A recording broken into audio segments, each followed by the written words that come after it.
우리는 예수님은 누구신가에 대해서 우리 살펴보고 있습니다. 1과에서 우리 예수님은 하나님의 말씀이었습니다. 2과는 하나님의 어린 양이었지요. 3과에서는 예수님은 생명을 주시는 자였습니다. 오늘 네 번째로 예수님은 생명의 떡이십니다.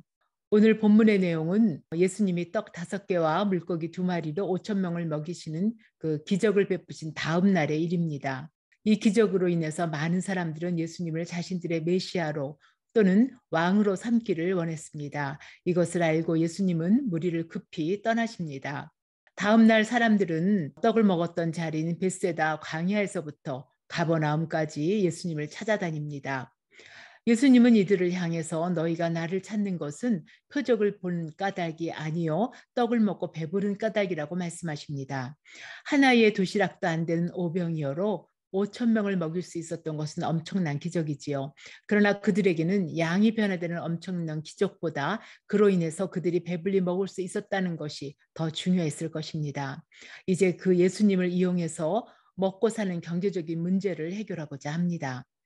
예수님은 그들에게 썩을 양식을 위하여 일하지 말고 영생하도록 있는 양식을 위해서 일하라고 말씀하십니다. 썩을 양식은 우리의 육신의 삶에서 필요한 음식입니다. 먹으면 썩어서 없어질 양식이지요. 우리가 아무리 먹어도 결국은 죽을 수밖에 없는 양식입니다. 그러나 우리는 썩을 양식을 위해 많은 노력과 또 시간을 투자하지요. 예수님은 영생하도록 있는 양식을 위해서 일하라고 말씀하십니다. 그러므로 우리가 관심을 가져야 하는 것은 영생하도록 있는 양식입니다. 그리고 이 영생하는 양식은 하나님이 인치신 자이신 인자가 주는 양식이라고 말씀하십니다. 하나님이 인치신다는 것은 하나님이 도장을 찍으신다는 것이지요. 곧 하나님이 보증하시는 것으로 그 양식이 하나님으로부터 왔다는 것을 말합니다. 그러면 우리는 영생하도록 있는 양식이 무엇인지 분명히 알아야 할 것입니다.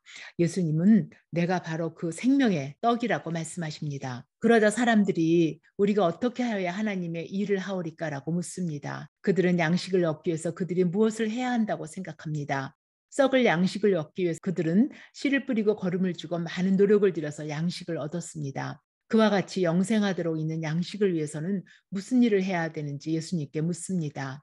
그때 예수님은 본문 29절에 어떤 일을 하는 것이 아니라 하나님께서 보내신 일을 믿는 것이 하나님의 일이요 바로 영생하는 양식을 얻는 방법이라고 말씀하십니다.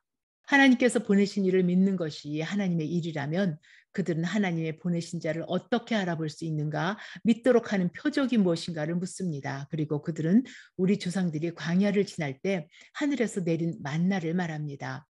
만나와 같이 하늘에서 오는 양식을 준다면 그것이 바로 표적이 될 수 있을 것이라고 생각하는 것입니다. 그러자 예수님은 그들이 말하는 하늘에서 그 조상들에게 내린 만나에 대해 설명하십니다. 그것은 모세가 너희에게 하늘로부터 준 떡을 준 것이 아니라 내 아버지께서 너희에게 하늘로부터 참떡을 주시나니 그 참떡이 하늘에서 내려 세상에 생명을 주시는 떡이라고 말씀하십니다. 그들이 그 떡을 항상 주기를 요청합니다. 그러자 예수님은 내가 바로 그 생명의 떡이라고 하십니다. 생명의 떡은 만나처럼 먹는 것이 아니라 주님께 오는 자, 곧 주님을 믿는 자가 얻을 수 있는 떡입니다. 그리고 다시는 배고프지 않고 목마르지 않는 떡이라고 말씀하십니다. 그러나 그들은 예수님을 보고도 예수님을 생명의 떡으로 알지도 못하고 믿지 않으므로 이 생명의 떡을 얻지 못하는 것이라고 말씀하십니다. 40절에 보면 내 아버지의 뜻은 아들을 보고 믿는 자마다 영생을 얻는 것이라고 했습니다. 아들을 믿는 자가 영생을 얻게 되는데 그 아들이 바로 생명의 떡입니다. 바로 하늘에서 내려온 떡이라고 말씀하십니다. 그러자 사람들은 예수님에게 내 부모 요셉을 알고 또 내가 요셉의 아들인데 하늘에서 내려왔다고 하느냐며 수군거립니다. 그때 예수님은 하나님이 은혜를 베푸시지 않으면 내게 올 수 없다고 하시고 하나님 아버지께 듣고 배운 사람만이 예수님께 온다고 말씀하십니다. 오늘 이 말씀을 듣고 믿음으로 예수님께 나오는 자가 영생을 얻게 됩니다. 그리고 예수님은 생명의 떡과 만나를 비교해서 말씀하십니다. 광야에서 만나를 먹었던 자들은 다 죽었습니다. 그러나 하늘에서 내려오는 떡을 먹는 자는 영원히 죽지 않을 것이라고 말씀하십니다. 요한복음 6장 51절에 나는 하늘로서 내려온 산떡이니 사람이 이 떡을 먹으며 영생하리라. 나의 줄 떡은 그 세상의 생명을 위한 내 살이로다 하시니라. 그러나 생명의 떡을 먹어야 한다는 말을 유대인들이 이해하지 못합니다.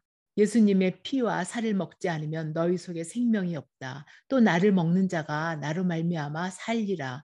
이 떡을 먹는 자가 영원히 살 것이라고 예수님은 말씀하십니다. 이 예수님의 말씀을 들었을 때 세 부류로 반응하는 사람들이 나옵니다. 우선은 예수님의 말씀이 걸림돌이 되어서 예수님을 떠나는 사람들입니다. 많은 사람들이 예수님을 떠났다고 하였습니다. 이들은 영적인 세계에 대한 이해가 전혀 없습니다. 그들이 예수님을 따르는 목적은 오로지 오병이어와 같은 떡과 물질의 풍요로운 복을 기대했던 사람들입니다. 그들의 기대가 채워지지 않을 때 그들은 예수님을 떠나게 됩니다. 두 번째 반응은요, 베드로와 같은 사람입니다. 6장 68절입니다. 주여 영생의 말씀이 주께 있사오니 우리가 누구에게로 가오리까? 어떤 대가를 치르더라도 예수님을 따르겠다는 제자들이지요.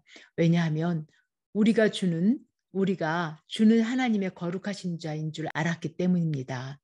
예수님이 생명의 떡이라는 사실을 깨닫게 된 제자들입니다. 또 다른 세 번째 반응으로는 예수님을 배반하는 유다와 같은 자들입니다. 예수님의 사랑과 은혜를 받았지요. 예수님이 보이지 않는 많은 기적도 체험했습니다. 그러나 자신의 이익을 위해서 예수님을 파는 사람들입니다. 예수님은 광야에서 돌이 떡이 되게 해보라는 시험을 받으셨습니다. 마태복음 4장 4절입니다. 예수님은 사람은 떡으로만 사는 것이 아니라 하나님의 입으로부터 나오는 모든 말씀으로 살리라고 말씀하십니다. 육과 영의 양식이 다름을 분명히 말씀하시지요. 육의 양식이 바로 썩을 양식이고 영의 양식이 하나님의 입으로부터 나오는 모든 말씀입니다. 그 말씀이 바로 예수 그리스도였음을 우리가 이미 일과에서 배웠지요. 요한복음 1장 1절에 태초에 말씀이 계시니라. 이 말씀이 하나님과 함께 계셨으니 이 말씀은 곧 하나님이시라. 예, 그 말씀이 바로 생명의 떡입니다. 그리고 그 생명의 떡을 먹을 수 있는 사람은 영적 양식을 찾아 하나님께로 나오는 사람입니다. 우리 모두 생명의 떡을 먹고 영적 사람으로 풍성한 은혜를 누리기를 간구합니다. 함께 기도하시겠습니다. 하나님 아버지, 예수님은 너희가 표적을 본 까닭이 아니요 떡을 먹고 배부른 까닭이라고 말씀하십니다. 하나님 아버지, 우리는 썩을 양식을 위해서 얼마나 많은 노력과 시간을 투자했는지 모릅니다. 우리의 관심이 항상 이 땅에서의 삶에 맞춰져 있음을 고백합니다. 하나님 아버지, 주님을 보고도 말씀을 듣고도 깨닫지 못하는 그들의 모습이 곧 우리의 모습임을 고백합니다. 하나님 이제 우리의 어두운 눈을 열어주시기를 간절히 원합니다.